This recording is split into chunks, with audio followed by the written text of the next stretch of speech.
Arrest చేసి హింసించి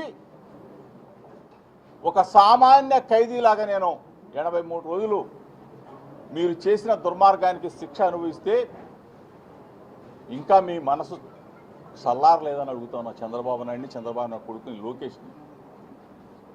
మిమ్మల్ని ప్రాధేయపడి వేడుకున్నా, నేను ఎక్కడికైనా వస్తాను, అవసరం అనుకుంటే మీ దగ్గరకైనా వస్తాను, జోగి రమేష్ తప్పు చేస్తే ఏ శిక్షకైనా నేను సిద్ధంగా ఉన్నానని చెప్పేసి పదే అడిగితే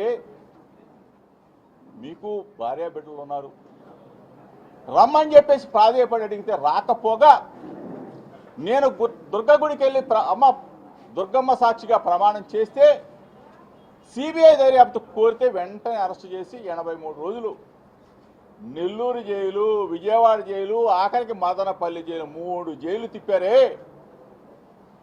ఇంకా మీకు రాక్షసానందం తీరలేదా చంద్రబాబు నాయుడు గారు, లోకేష్ అని అడుగుతాం.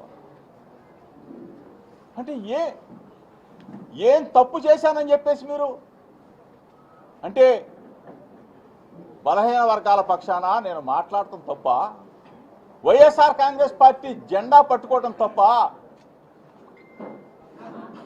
ప్రజాస్వామ్యంలో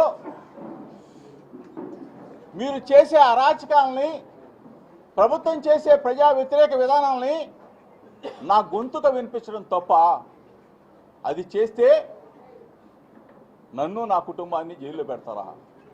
మొట్టమొదట 2 నెలలకే అకారణంగా అన్యాయంగా అమెరికాలో ఇంజనీరింగ్ చేసి అక్కడ ఉద్యోగం చేస్తున్న నా కొడుకుని ఇక్కడికి ఎలక్షన్స్కి వస్తే అరెస్టు చేసి అకారణంగా 2 నెలల నుంచే మీరు ప్రభుత్వంలో అధికారంలోకి వచ్చే 2 నెలల నుంచే స్టార్ట్ చేశారే. అంటే మేము రాజకీయాల్లో ఉండకూడదా? మేము మాట్లాడకూడదా? ఇది రాజరిక వ్యవస్థ అని అడుగుతా ఉన్నా. ఎక్కడికి వెళ్ళిపోతా ఉంది? 83 రోజులు మీరు నన్ను నిర్బంధించి చాలక, జైలు జీవితం అనుభవించింది చాలక, నేను నిన్నగాక మొన్న ఏం మాట్లాడా? మీడియా మిత్రులందరూ కూడా నేను మాట్లాడిన వీడియో క్లిప్పింగ్స్ అందరూ కూడా ప్లే చేయండి. నేను అనకూడని మాట్లాడాను అన్నానా చంద్రబాబు నాయుడు కానీ, లోకేష్ కానీ? నేనేం మాట్లాడా? కల్తీ లడ్డు కేంద్ర దర్యాప్తు సంస్థలన్నీ కూడా, కేంద్రంలో ఉన్న ల్యాబ్స్ అన్నీ కూడా, కేంద్ర ఆధ్వర్యంలో జరుగుతున్న ల్యాబ్స్ అన్నీ కూడా సర్టిఫై చేసి అందులో ఏమీ లేదని చెప్పేసి సిబిఐ రిపోర్టు క్లీన్ చిట్గా ఇచ్చిందని చెప్పేసి మీరు కల్తీ అని చెప్పేసి మిమ్మల్ని మేము అడిగితే, లోకేష్కి బుర్ర పోయింది, పాడైపోయి అంటే చిప్పు పోయిందని కూడా అనకూడదా? చిప్పు దొబ్బిందని అనకూడదా? అంటే సమయంలో మీరైతే నరికేస్తాం, పొడి చేస్తాం, పాతరేస్తాం అని అసెంబ్లీ సాక్షిగా మీరు మా నాయకుడు జగన్మోహన్ రెడ్డి గారిని మాట్లాడితే తప్పు లేదు, కానీ అమ్మనాబూతులు మాట్లాడితే తప్పు లేదు, కానీ నేను మెదడు పోయిందా అంటే నా మీద అంటే పెట్రోల్ బాంబులు వేస్తారా?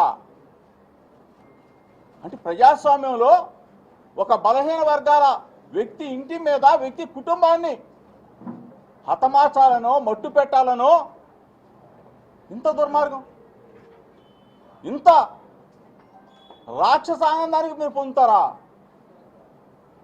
మా నాన్నగారు ఉన్నారు, నేనంటే ఈరోజు వాయిదా ఉంది కాబట్టి తంబడపల్లి నేను తిరుపతి వెళ్తా, మధ్యలో నాకు తెలిసింది నా భార్య బిడ్డలు పక్కకి వెళ్ళారు అంటే నన్ను, నా కుటుంబాన్ని నాశనం చేయాలని చెప్పి చంద్రబాబు నాయుడు కొడుకు కంకణం కట్టుకున్నారని అడుగుతా ఉన్నా. ఏం తప్పు చేసామని అడుగుతా ఉన్నా. ప్రజాస్వామ్యంలో మేము మాట్లాడటం తప్ప అంటే బుర్ర నీకు పాడైపోయిందంటే నిజంగానే పాడైపోయింది. నీకు పాడవకపోతే నా మీద ఎందుకు దాడికి నువ్వు ఉసుగొలుపుతావు? నా కుటుంబం, నా ఇంటి మీద పెట్రోల్ బాంబులా, కర్రలా, రాడ్లా, కొన్ని వందల మంది నీ సైన్యాన్ని పంపిస్తావా?